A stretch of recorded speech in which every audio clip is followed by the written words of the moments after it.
Ang pananampalataya ng naniniwala sa Diyos na umaaring matuwid sa di maka-Diyos ay ibinibilang na ano? Katwiran. Ano ang ibinalik ni Solomon kay Haring Hiram ng Tyre bilang pasasalamat para sa kahoy na ibinigay niya para sa templo? Butil ng trigo at langis na dalisay. Alin sa mga anak ni Jacob ang dalawang nangganti sa mga taga-Sikhem dahil sa ginawa kay Dina? Simeon at Levi.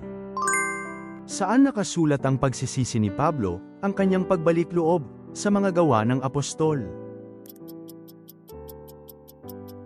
Mga Gawa Kapitulo 9. Anong kasalanan ang ginawa ni Haring Ahaz pagkatapos niyang makipagkita sa hari ng Asyur sa Damasco?